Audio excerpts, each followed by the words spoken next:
오늘도 뉴욕에는 체감온도가 107도에 육박하는 등 무더위가 기승을 부렸습니다. 지구온난화로 지구촌 곳곳에 폭염이 이어지고 있습니다. 아파트 붕괴 사건이 발생하기 36시간 전에 촬영한 사진이 공개됐습니다. 콘크리트 보강형 강철봉이 심하게 부식돼 있었고 지하 주차장에는 고이물이 흥건했습니다. 미주 지역 공간들이 백신 접종자를 대상으로 하는 한국 입국용 자가격리 면제서 발급을 시작했습니다. 신청이 폭주하면서 전 직원이 투입되고 있습니다. 미주리 주에 이어 아칸소 주에서도 코로나 확진자가 증가하고 있습니다. 백신 접종률이 낮은 지역이 새로운 확산지로 떠오르는 분위기입니다. 전자담배 회사 줄 램스가 노스캐롤라이나 주에 $4천만 달러를 지불하기로 합의했습니다. 청소년들의 폭발적인 전자담배 흡연 증가를 조장했다는 비난에 따른 것입니다. 이상한 오늘의 주요 뉴스입니다.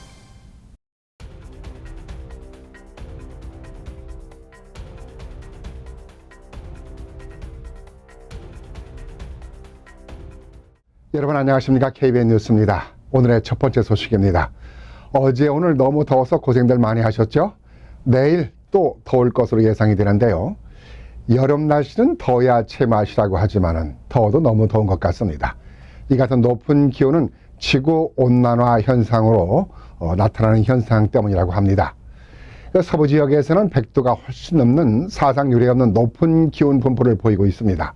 유럽에서도 폭염이 시작되고 있어 그야말로 지구촌이 뜨거워지고 있는 모습입니다. 오늘날 뉴욕이란 최고 기온은 95도, 높은 습도까지 더해져서 실제 체감온도는 107도를 기록했습니다. 말 그대로 숨이 막히는 날씨가 이어지고 있습니다.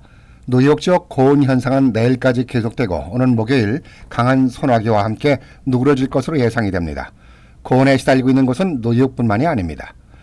미국 북서부 지역은 사상 유례가 없는 폭염이 이어지면서 최고 기록을 매일 갈아치우고 있습니다.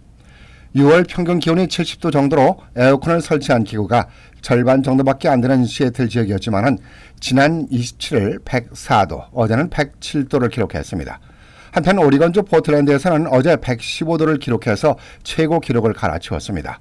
더위로 학교와 기업은 문을 닫았고 코로나 진단 검사장과 백신 접종 센터도 폐쇄되면서 공원 녹지과는 야외 수영장 바닥에 뜨거운 햇볕에 달궈져서 사람들이 화상을 입을 위험이 있다고 경고했습니다.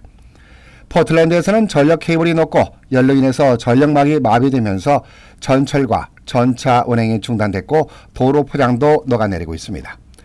북미 지역뿐만 아니라 유럽도 폭염과 열대야에 시달리고 있습니다. 세계 기상기구는 이번 더위가 아라비아 반도와 동유럽, 이란, 인도 북서부, 러시아 서부 등에서도 발생하고 있다고 전하고 있습니다. 전문가들은 폭염이 일어나는 빈도와 강도, 지속성을 볼 때 폭염의 배후가 기후변화가 있다고 지목을 하면서 이는 수십 년 전부터 이미 예견된 것이라는 주장입니다.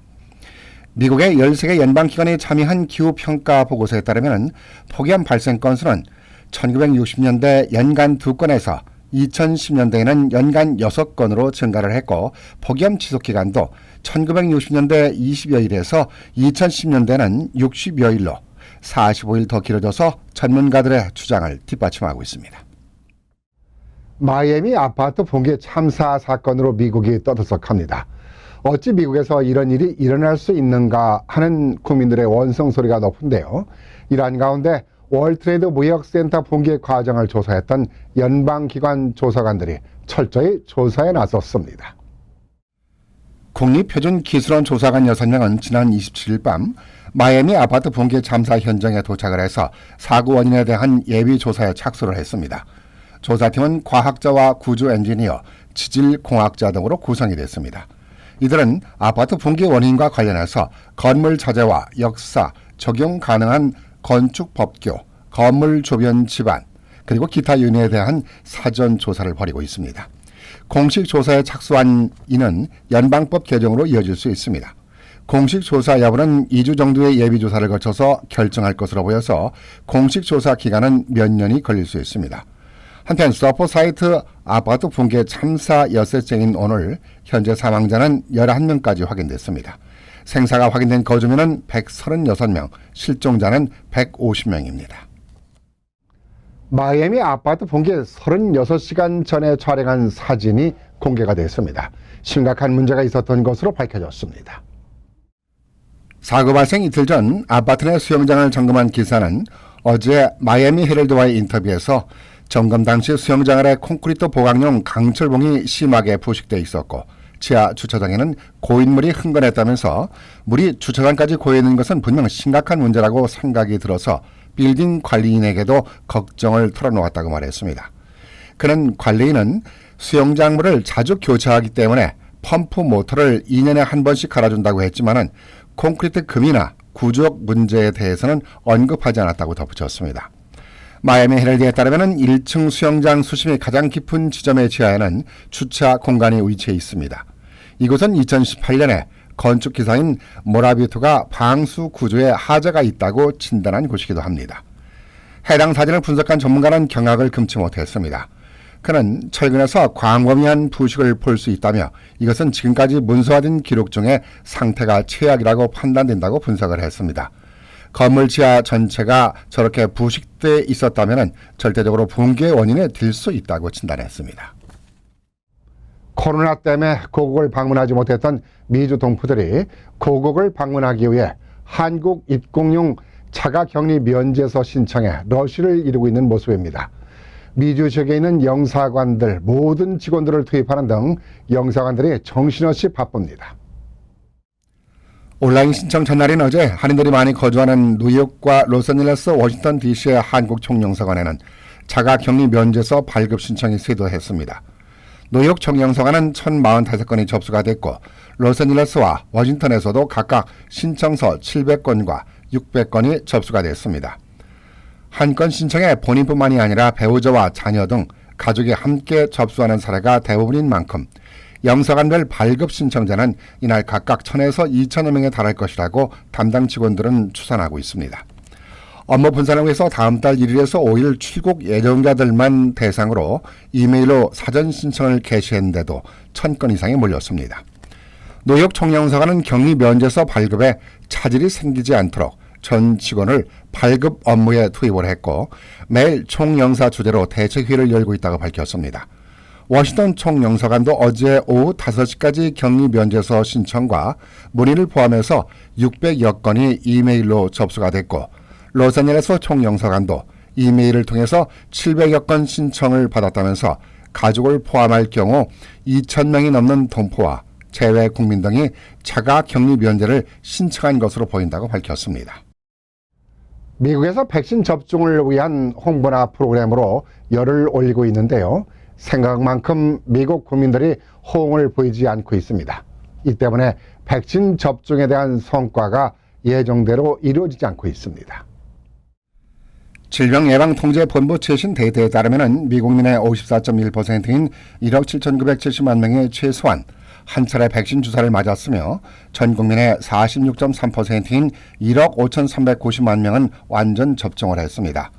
접종에 나선 국민의 완전 접종 비율이 85%가 넘는데 문제는 하루 접종 주사 횟수가 갈수록 줄어든다는 점입니다. 어제 하루 백신 접종은 83만 회를 기록했습니다. 만약 이 속도로 날마다 접종 주사가 진행된다면 현재 54.1%인 최소한 한 차례 주사 맞는 전 국민의 비율이 70%에 이르려면 12월 9일이 되어야 합니다.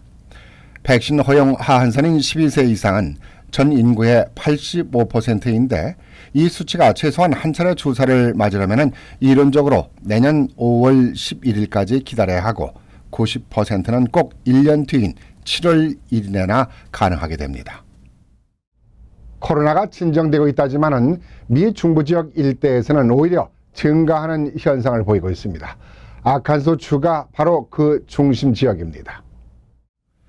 아칸소 주지사는 지난 27일 CBS와의 인터뷰에서 주민들에게 백신 접종을 독려하면서 잠재적 대규모 발병 사태에 대처하기 위해서 비상대책을 준비하고 있다고 밝혔습니다. 백신 접종률이 낮은 가운데 병원 입원 환자가 늘고 있다는 것입니다. 허치슨 주지사는 백신 접종을 독려하는 인센티브를 시행하고 있지만 성공적이지 못했다면서 성인의 50%가 백신을 맞았지만 더 끌어올려야 한다고 하면서 이를 독려하기 위해서 모든 것을 하고 있다고 말했습니다. 백신을 다 맞은 아칸소주 주민 비율은 전체 인구의 34%로 미국의 전체 평균 46.1%보다 10%포인트 이상 낮은 수준입니다. 백신을 1회라도 접종한 비율 역시 41%에 그쳐서 미국 평균 54%에 못 미칩니다. 1회 접종자가 44%, 접종 완료자가 38%인 미주리 주에서는 전염성에 강한 델타 변이가 퍼지면서 이미 병원에 몰려드는 환자로 큰 압박을 받고 있습니다.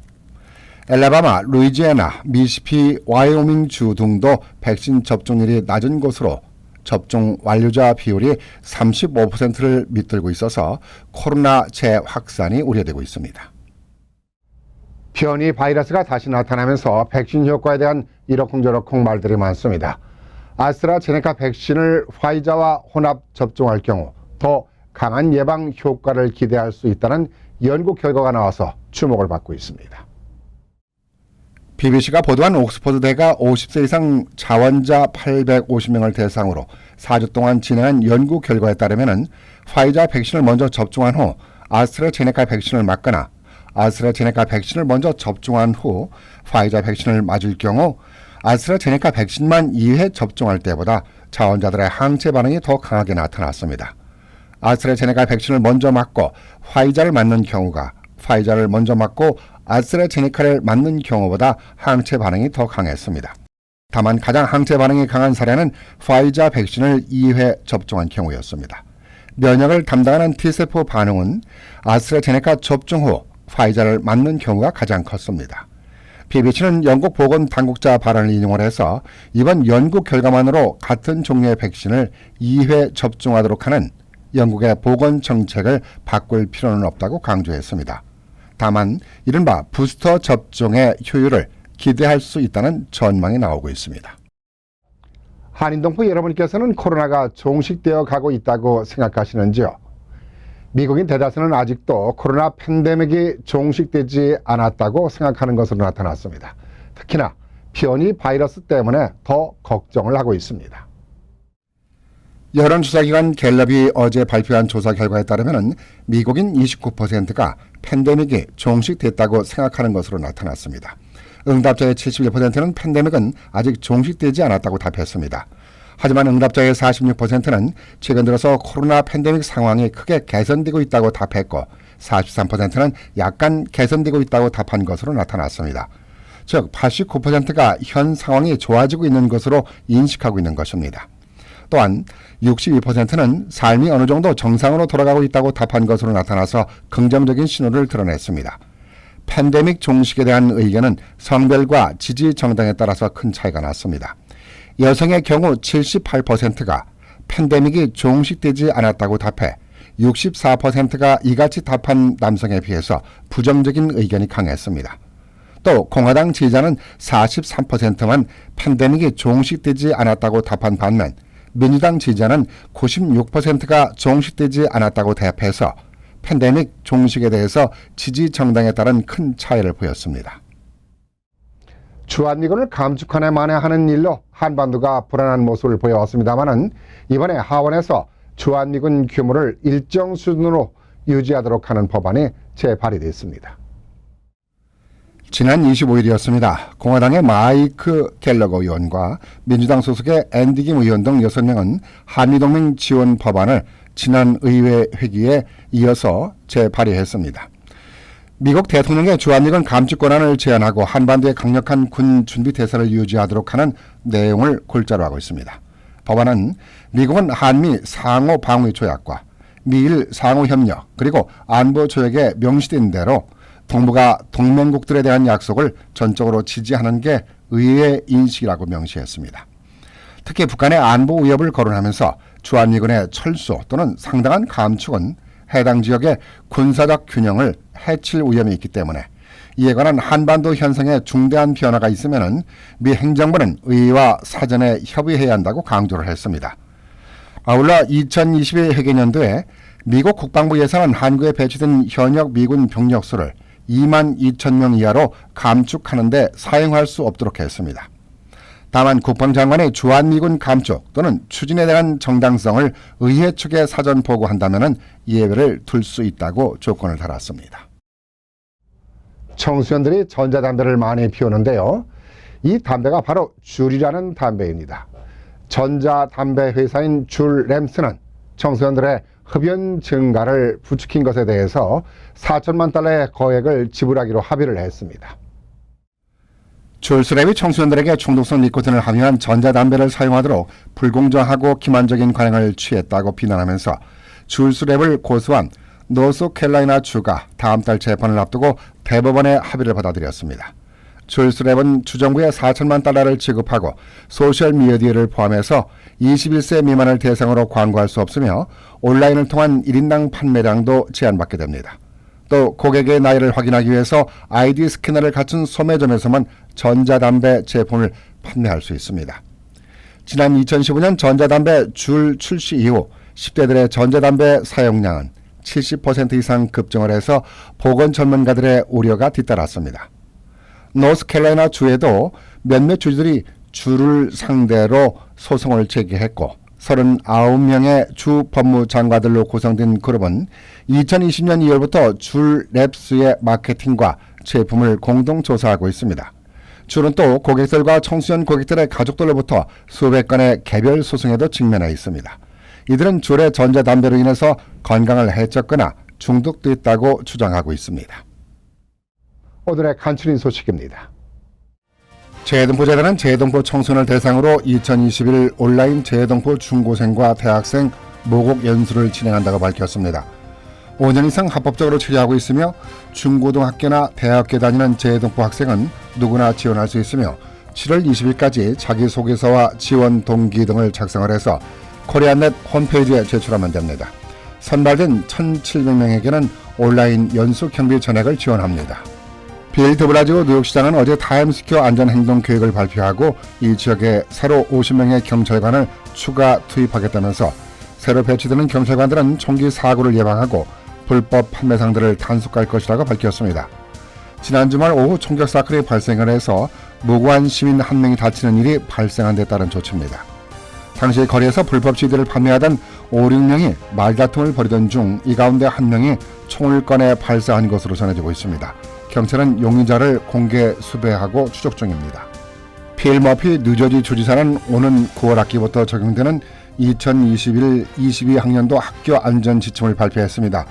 지침에 따르면 올 가을 학기부터 주 전체 학교에서 학생과 교직원 등을 대상으로 교내 마스크 착용 의무화가 해제되고 대신 각 학군이 자율적으로 마스크 착용 규정을 결정할 수 있도록 했습니다. 다만 연방 질병통제예방센터의 새 지침이 나올 때까지는 모든 스쿨버스 탑승자는 반드시 마스크를 착용해야 합니다. 뉴저지 주의 코로나 사태가 빠르게 개선되고 있지만은 사무직 노동자들의 직장 복귀는 계속 지연되고 있습니다. 피어리 딩키스 대학이 최근 1,000여 명을 대상으로 조사한 바에 따르면 상당수의 사무직 노동자들이 아직까지 풀타임으로 직장에 복귀하지 않고 온라인 등을 이용을 해서 원격 근무를 계속하고 있는 것으로 나타났습니다.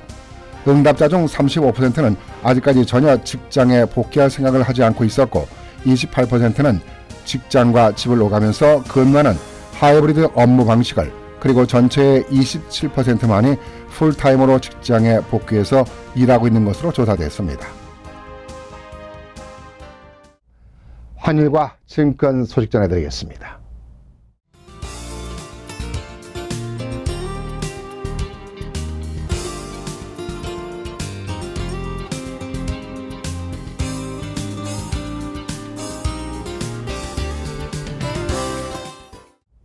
이어서 날씨입니다. 내일도 무더운 날씨가 이어지겠습니다. 낮 기온은 96도, 섭씨 36도, 밤 최저 기온은 75도, 섭씨 24도로 예상이 됩니다.